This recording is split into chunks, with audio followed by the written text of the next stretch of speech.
Those damn critics! They never learn, do they? Oh, sorry for yelling. Those damn critics. Those damn critics. They never learn, do they? Stop talking trash about the Hop movie. Stop talking Mac about the Hop movie. Stop talking trash about the Hop movie and the live action Murph movies. We should never learn, dude. We should never learn, critics, right? Stop talking trash about the Hop movie and the live action Murph movies. Ah! Your middle finger ain't Capelli. It wasn't intended to be this way, but I always knew for one of our final terrible slots for 2020, You son of a... Why didn't you put it in the terrible? The Hub is amazing. It's an amazing movie. It's a good movie. was of course gonna cover the studio with like the worst track record amongst the people. You have the worst track record. Well, not really the word. You're more on a confusing son of a dance. You're more of a confusing dance or whatever your name is. And this was originally intended to be covering the terrible Sing movie, and sure, it's still a bad movie, don't get me. No, it's not. It's not that bad. It's just an animated movie. You just retarded and talk maca. You're retarded and talk trash about the Illumination and all that. Illumination is a good company. They make very good animated movies. Illumination makes good animated movies. They're a very good animation company. Yeah, Illumination makes good animated movies. Like DreamWorks is the best animation company that ever lived. Wrong, but the reviews are awfully fresh. It felt a little jarring to just rail on it like that. Plus, also, it's getting a sequel, so it's way easier to just bung it into the Coming Back series instead. Yeah, getting a sequel, you jerk! And worryingly, looking at all of Illumination's lineup, they're pretty positively liked for its generic symbolism. All of them, except for one. Hop. Oh yeah. And with Sonic... You son of a... talking trash about the Hop. I love Hop. I like the Hop movie. I love candy. I love candy. Okay, that's all I'm saying. Being the clear ironic winner of filmmaking this year thanks to circumstances, why not compare its older, more contorted brother as an end-of-year bash? And hey look, it's not all doom and gloom. I love these Universal logo remixes. Yeah, they're very good, right? Less of a fan of this logo though. Can you believe this came It's not that bad. It's okay. out a year after Despicable Me 1? I mean, this feels ancient. I can't explain why though. Oh, also, this is actually an Easter film that I'm covering in December, so we'll just pretend it's a Christmas film, alright? So, much like the lore of... It's an Easter. It's an Easter film. It's an Easter film. Arthur Christmas, a personal favourite of mine, the role of the Easter Bunny is handled by each passing generation. You have to be majestic, dignified, and a bunny. Wow, how smart. But Fred O'Hare here is our first ever human Easter Bunny. How interesting of a concept, except this is literally the end of the film. But sure, I guess it's a storybook tale without the storybook. And hey, prepare for all the Sonic movie references, cause it's James Marsden again. He's really got a thing for hanging out with CGI furry characters, doesn't he? Guess he was way ahead of his time. His own time. Yep, I like the Sonic movies. Anyway, there he is, the golden boy and his questionable CGI. The bunny He's not questionable, it's good. playing bongos, and he is offered by his dad to see him at work. Introducing Charlie and the Chocolate Factory. Well, I guess Easter Chocolate Factory, Christmas Chocolate Factory. Alright, just imagine them making Santas or something, okay? Here are all your strange imaginary devices. There's chicks on rollerblades, saw blade shapings, gummy bunnies, totally not cream eggs, everything you can think of. Is this the established lore for the Easter Bunny? I never pictured all this as a Yes. kid. This is definitely more Santa's magic. Plus, it sounds a lot harder to market with all that Yes. fur handling your food. Ugh. Anyway, our protagonist rabbit's name is not really Evie. Yeah, Evie. That's a girl's name, but still good. Wait, sort of. I don't know. a name, I guess. It's just EB. Just an initial. Yep, Evie. Like the one Pokemon. That also have the same name, the Eevee. Or I mean, sure, I guess we accept, like, PJ as a name in reality, but EB? You'll never guess what it stands for. A terrible name for a terrible movie. Oh! another terrible movie. It's not a terrible movie. And another terrible name. Well, another terrible movie. No, it's not. You're wrong. You're wrong, Dance. Another terrible movie. It's a good movie.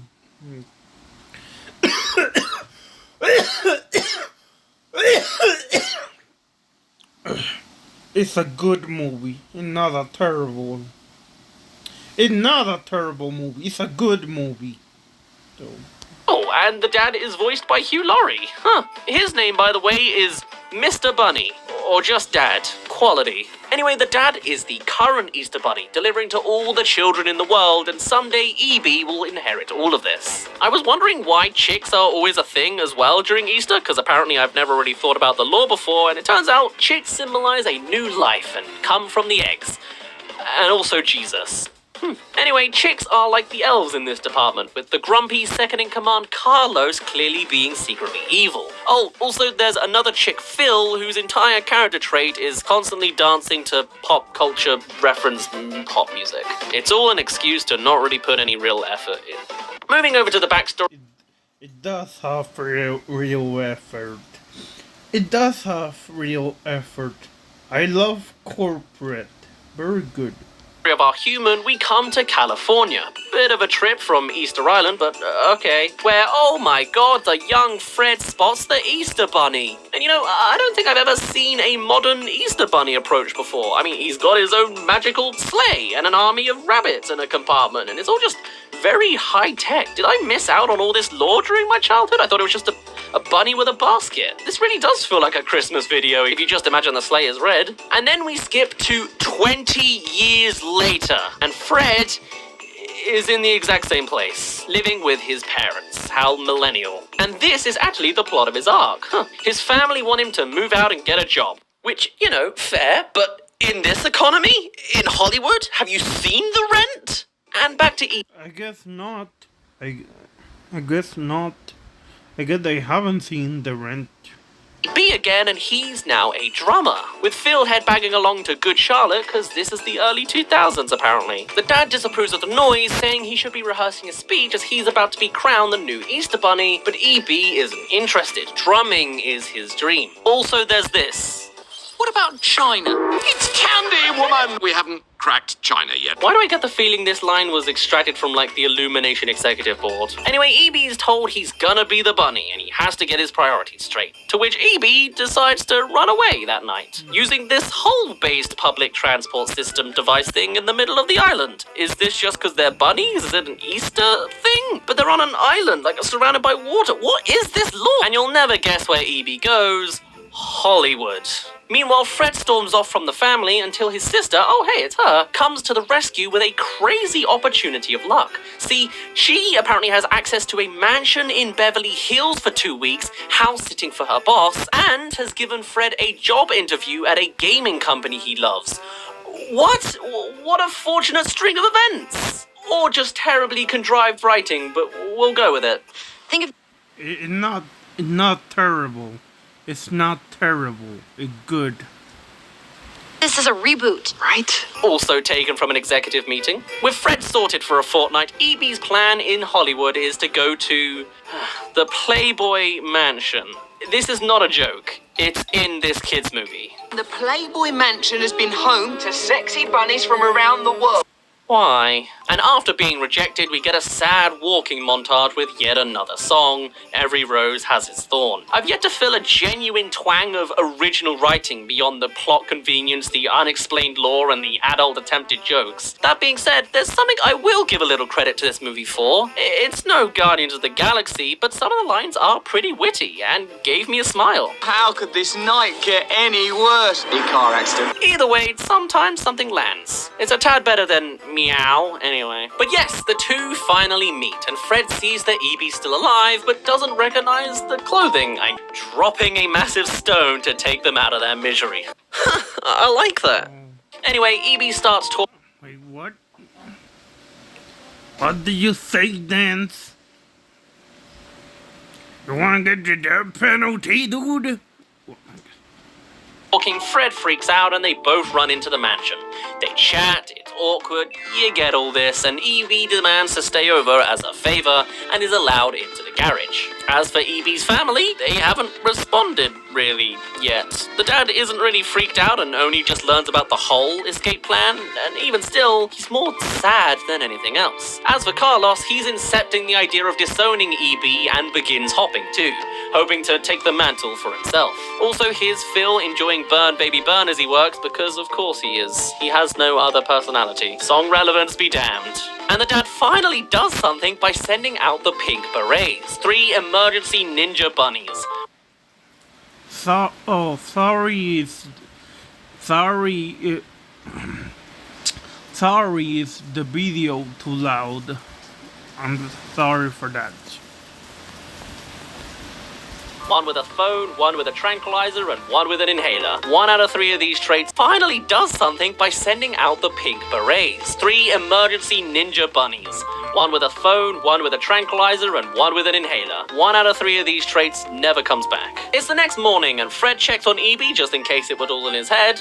Understandable, and EB is gone. So, actually putting his life together, he does as he was told by his sister, and preps properly for his job interview today. Also, he remembers he needs to feed the dogs, which goes interestingly. Sure, it's a funny scene for the kids, but this is practically all we see of them. They're not really an asset for the movie, just a one-time gag, pretty much. This script is awfully shallow in content. But with that out of the way, now EB's influence has returned, because he's playing the drums upstairs and has made an awful mess too. Bit of a dick move. Why do all these animal characters do this? Anyway, Fred then goes to kick him out, driving a car that are we sure is from 2011? No wonder I thought this film was so much older. EB's afraid of the prospect of rattlesnakes, eagles, and dogs out in the wild and begs not to be left alone. He's special. Literally. He poops jelly beans. I'm very lost when it comes to Easter lore. Yeah, you're very lost. You're very jerk too. Apparently. Regardless, it sparks something in Fred as he realizes the Easter Bunny is real as he... You very jerk for putting this in the horrible category. It should go in the good category, not the horrible one. Because it's not horrible, it's good. always thought as a kid, and so they band together for a car ride. Yeah, you're a big jerk for putting this in the horrible category. It should go in the good category because it's good, not... Yeah. I don't know why this is a running theme in James Marsden's life, but the world works in mysterious ways. Fred goes for his job interview while EB is supposed to chill in the car, only to be hunted by the pink berets. It's another standard sequence, but still doesn't really make a whole lot of sense. Like, sure, Fred's bad at the interview anyway, saying he's writing a novel and then just describing Avatar, because that's not a dated reference that no one will remember the details of anymore. But also, EB chooses to crash into Fred's conversations and start a distraction so they can run, even though he's already avoided the Pink Berets by just entering the building. Why not just hide? Also, he abandons that plan later when discovering a blind band in need of a drummer. Yes, that's a real musical prompt for the guy, and of course he inserts himself into that. Which of course is another excuse for the music to replace the hard work of actually telling a story, though at least I guess this time it's somewhat part of the actual plot. Fred spots EB, freaks out a little bit in front of the boss, and then asks to go to the restroom, and that somehow then next jumps us to him completely losing the job. Even though he was already set up to be hired, he had a role already assigned. Also, the Blind Boys band realized that EB was a bunny, but they don't address the elephant in the room that he's a talking bunny. But they give him a pamphlet to audition in front of David Hasselhoff? What is this writing? Also, the Pink Berets, who had no inkling of tailing EB successfully before, now suddenly know exactly what car he's in to take a picture of the license plate. Was there literally like a deleted sequence between these scenes that would have stitched all of this together? Because we made 3 massive leaps to continue the plot going forwards here. I'm so lost. Well, I'll fill the gap real quick. If you haven't already, you should subscribe. Only you can help balance out our skewed unsub ratio. No, I'm not subscribing. No, I'm not subscribing to you. I'm never subscribing to you ever again. After what you said about the Angry Birds movie. After what you said about the Angry Birds movie, I'm never subscribing to you. After the thing you said about the Angry Birds movie. And now the Hop? I'm never subscribing to you. Dance. Never! I'm never subscribing to you. Dance. Never. Never! Count. Back at Easter Island, the dad only now is mourning the disappearance of his son, and then Carlos appears again with his non-subtle suggestions for those that didn't get it the last time. The scene's basically a repeat with different suggestions. So back to EB and Fred, they're now at a diner where Fred establishes that EB shouldn't talk to humans or else freak them out. To which EB disobeys and addresses the waitress, who doesn't freak out. I'm really lost on what's going through the minds of some of these characters. Why is this an okay trait? Do the writers just not want to attempt the conflict here? What did they do with Sonic? Oh, they did the whole disguise thing. Kinda. And then, yeah, one freaks out when it's revealed. That at least works a little bit. Still, they come to a deal that if Fred helps EB get to the Hoff, then he'll get out of his life. Because Fred hasn't already lost everything else for this selfish bunny. And to add on to it further, when returning to the mansion, Fred's sister is here now. She learns of the job failure and investigates EB's noise upstairs to give us this creepy scene of EB fawning over the sister while pretending to be a teddy bear. This seriously weirds me out. Can we not? Is she seeing anyone? No, she's single and she's looking for a rabbit. Oh, no. Though to keep the plot moving, we now learn as well that Fred has a school play to go to at 7 o'clock tomorrow to support their youngest sister. But first, it's time for the Hoff auditions. It's Hoff Knows Talent. The genre was trending way more in 2011, okay? EB's nervous, plays the drums, and is loved. Why is Hasselhoff not fazed by a talking bunny? My best friend's a talking car. Oh, okay. Just a super timely reference to the 1982 Hasselhoff movie Knight Rider. I'm too young for this film. And Yeah. Or too old, or yeah. EB is offered to join the Saturday Night Live show. But also, the Pink Berets are scaling here, so EB's not getting out of Fred's life at all. Nice. And they escape by car instead. Also, remember how the sister said the little sister's play was tomorrow night? Yeah, apparently it was today tonight.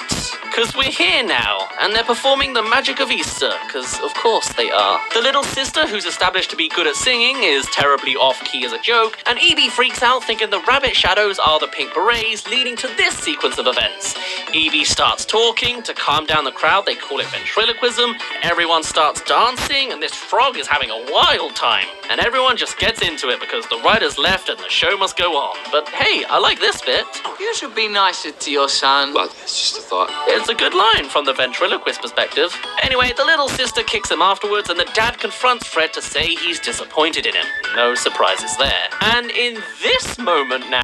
Yes, surprises there. You're not okay, Dance. There's something wrong with you. Now, Fred comes to the realization of where you can imagine his arc was supposed to conclude. He is to be the next Easter Bunny. It took being surrounded by Easter stuff to come to it. So Fred preps to tell E.B. Is this where you tell me you want to see other rabbits? I'm open-minded, Fred. What? No. Fred explains that being the bunny must be his destiny. Witnessing him as a kid, meeting E.B., it all just makes perfect sense. Well, as much sense as bunnies sharing eggs over chickens. Also, here's another scene with Carlos again, preparing all the chicks for a revolution, while Phil acts as the dopey comic relief, not understanding figures of speech. I swear, the only original parts of this film are the ad-libs the stars sprinkled into the script. With Fred set on his Easter Bunny goal, we're then gifted with more music as he montages through the trials of the bunny. All the while, Carlos is doing the exact same unsuccessfly. This is really stupid. Why is... You're stupid.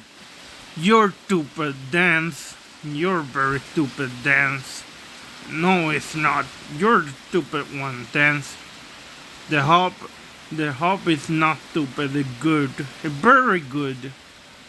Carlos addressing the audience, when are any of these skills applicable?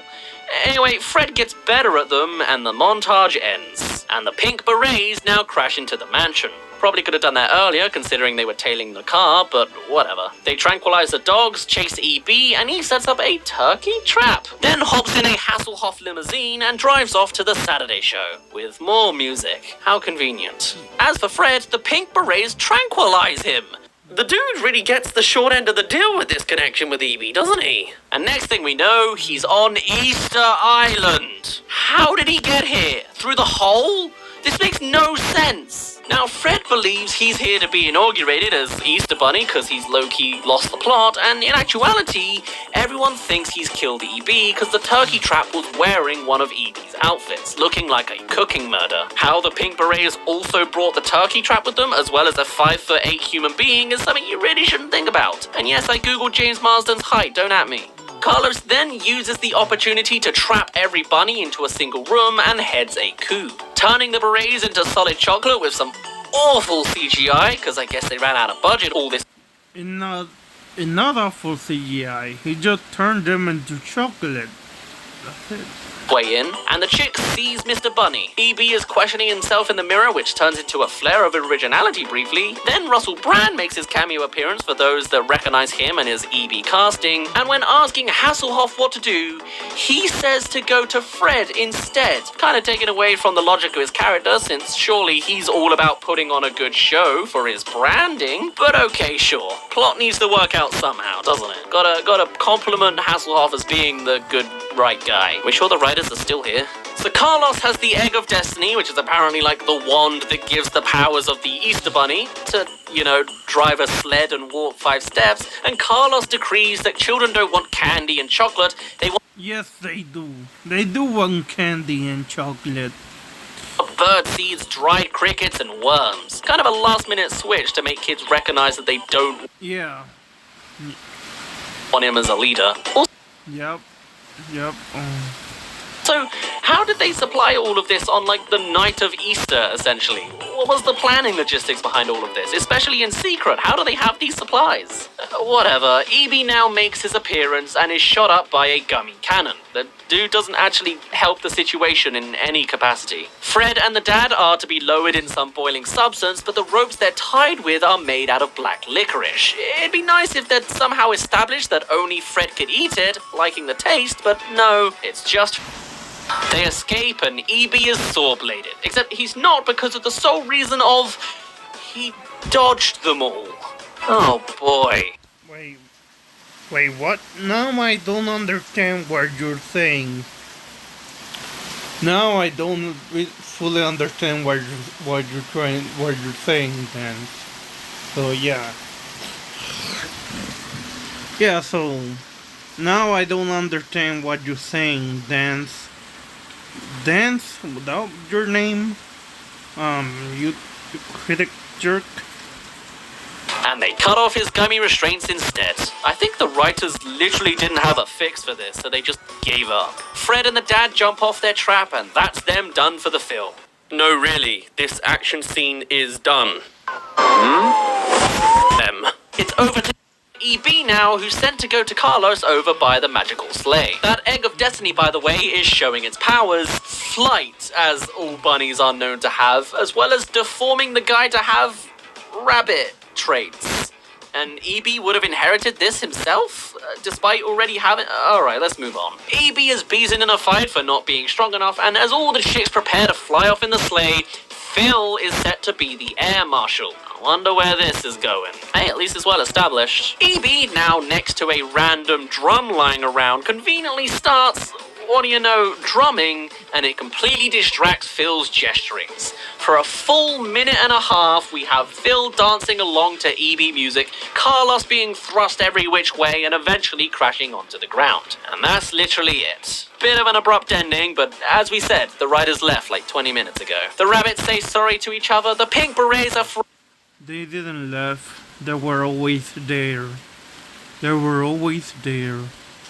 forever stuck in solid chocolate and we never see them again. Rest in peace to that one with asthma. And Fred O'Hare is crowned as the new co-Easter Bunny with EB, who accepts his role. So considering this is a job for one day in the year, you'd really think he'd be a whole lot less hesitant. It's practically as lazy a job on work ethic as possible. And off they go, flying through the skies to deliver.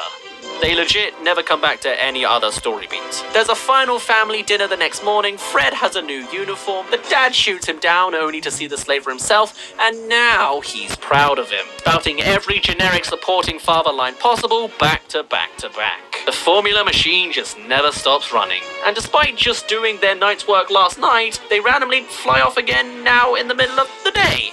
Though hey, Carlos is being punished by pulling the sleigh too, so there's that. I'll be honest, I was somewhat getting into this movie at first, but that... because it's actually a very good movie. Yeah, because it's actually very good. It's a very good movie. It's a great movie. It's a great movie. A good movie. An amazing movie. ending just kind of dropped off, didn't it? It is literally like the writers just gave up and left. The ending was great. It was very good. Early. The final action sequence is brief with minimal callbacks and one beat for each character, it seems. And nothing really... Yeah, it was very good. All of it. All of it was good. Very good. wraps together or makes logical sense beyond beelining to the credits. The film is just stuffed with generic, formulaic, robotic writing. And that's a good thing. And I love it very much. And I love the movie. And I love the movie Hop. It's a good movie. And sprinkled with humor for the generations. Phil is just one big boomer bait, and for the kids, some stuff gets pretty stupid. That being said, there were some wittier lines that I liked, though I feel like it was just the actors trying to make the best out of the crappy script they were given. Oh, but It's not crappy. It's a good movie. It's a very good movie. Good. there is this one thing, the post-credits scene. Yeah, there's a post-credit scene. But yes, it's a very good movie. The dialogue's a bit naff, but the thought is there. An Illumination executive's wet dream, cracking the Chinese market. But yeah, this film was lazy through and through. Nah, it was good. This movie was good, true and true. This movie was a good movie, true and true. And yeah, and I love it. I love the Hop. I love the Hop movie. I like the Hop movie. I love the Hop the movie. Yeah. But hey, it's cool that like the gaming company hiring Fred was the same one that made the drum games that EB likes, I guess. But why are the rabbits British on Easter Island whilst Carlos is Hispanic? Am I reading into this too much? I should stop before I rabbit on any longer. Yeah, you probably are reading this too much or whatever you said. Hope you enjoyed this terribly messy, Very good. I hope you enjoy the very good movie called The Hop the Movie. I hope you enjoyed the good Hop movie. And I hope you guys enjoy the video and all that. a Christmas movie. Yeah. Easter movie. Very good Easter movie. My name's been Daz. You didn't You name what the asshole. And you name what the asshole named Dance or whatever. really care and ask. And I do care about the movie Hop. I do care a lot. I like the Hop movie. I hope you guys enjoy the video. See you next time for the Easter special. See you next time for the Easter special. See you in a bit. Thank you for making it all the way to the end of this video. I associate Christmas with just endless amounts of chocolate. So this counts as a chocolate film? Well, yes, it does. A Christmas film, right? Goodbye everyone. I hope you guys enjoy the video. Goodbye.